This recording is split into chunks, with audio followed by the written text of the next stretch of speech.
Ok, alors comme vous avez vu la vidéo de ce matin, je suis parti en me disant je vais faire un truc pour Patreon.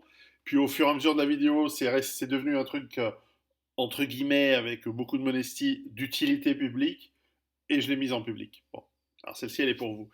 Elle est pour vous parce qu'elle est un petit peu délicate. Je voudrais pas donner trop d'idées à des gens mal intentionnés. Mais l'un des éléments intéressants dans une situation de quarantaine ou de quasi-quarantaine, ou en tout cas les forces de l'ordre vont être utilisées pour contrôler et bloquer des zones du pays.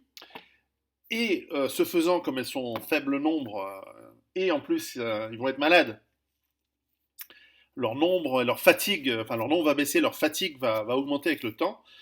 La situation va être propice à toutes sortes d'actes mal intentionnés. Alors, il faut dire deux choses qui sont en opposition. La première, c'est que les périodes de pandémie, d'épidémie, de maladie générale ne sont pas du tout propices pour des actes armés de masse. Donc, on m'a posé la question est-ce qu'il va y avoir une guerre civile? Je ne pense pas.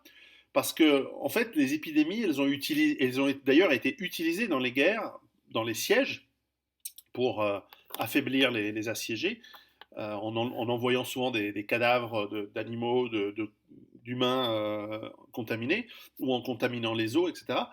Mais aussi, elles ont été utilisées ou sont arrivées contre les assiégeants et en général contre des armées, parce que les armées sont des groupes, y compris aujourd'hui, relativement en contact les uns avec les autres. Alors je ne dis pas qu'ils font des orgies dans les chambrées, pas du tout, mais en contact, c'est-à-dire qu'ils sont ensemble dans des véhicules, ils sont en contact physique rapproché, pas tout le temps, mais souvent. Et en plus, ils résident et vivent en général dans des baraquements, voilà. Donc c'est tout à fait propice à la propagation de maladies. Donc les armées n'ont pas intérêt à se regrouper, à se constituer, à recruter, à former et à déployer des unités organisées. Si quelqu'un est, la contagion va être très forte dans ces situations-là. Donc c'est pas du tout propice à des guerres, les périodes d'épidémie. Au contraire, c'est ce qui les termine en général. Parce que les épidémies ont fait des ravages dans les forces armées à différentes périodes de l'histoire. On en parle dans NRBC, dans la partie biologique évidemment. En revanche, des petits groupes armés, ou pas armés, peu importe, mais des petits groupes mal intentionnés peuvent profiter de la non-présence ou voilà, de la focalisation, de la non-focalisation des forces armées et des forces de l'ordre sur eux, puisqu'ils vont faire autre chose, ils vont s'occuper de fermer des villes, de contrôler les va-et-vient, d'assurer les transports, d'assurer l'approvisionnement, enfin en tout cas de contribuer à assurer l'approvisionnement, et bien ces forces armées ne seront pas là pour venir chez toi si tu as un cambriolage, venir chez toi si tu as une bisbille avec tes voisins, venir chez toi si tu dois te friter avec ta femme, je sais pas.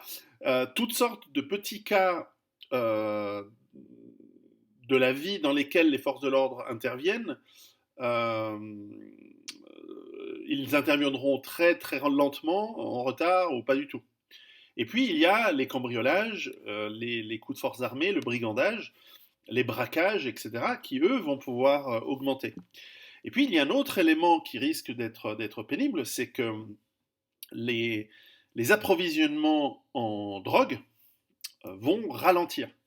Et parce que ça va être de plus en plus difficile de faire transporter comme avant, avec deux, trois voitures qui se suivent depuis le Maroc jusqu'à ta banlieue, en passant par l'Espagne et tout, ou par d'autres endroits, peu importe, eh bien, ces bagnoles qui se suivent, qui passent les frontières avec les coffres remplis de machin, ou par camion, etc., ça va être plus compliqué. Et donc, il risque d'y avoir des gens qui sont en manque.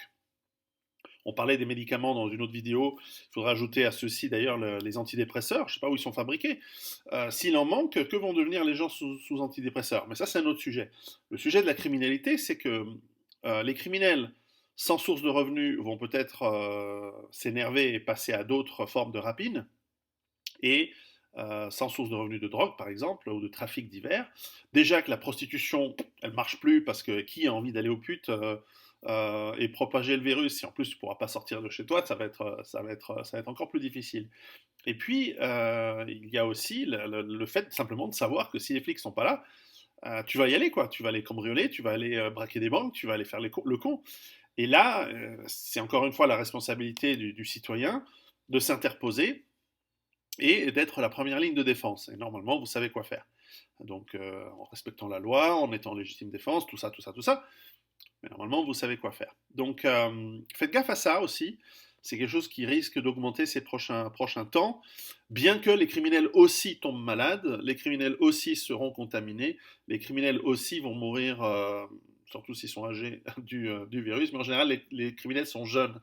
Donc, ce ne seront pas les populations. Mais après tout, il y a une maladie qui pourrait toucher les criminels ces prochains temps, s'ils vont chez les citoyens responsables, c'est l'empoisonnement au plomb, et ça c'est souvent très dangereux. Donc, préparez-vous.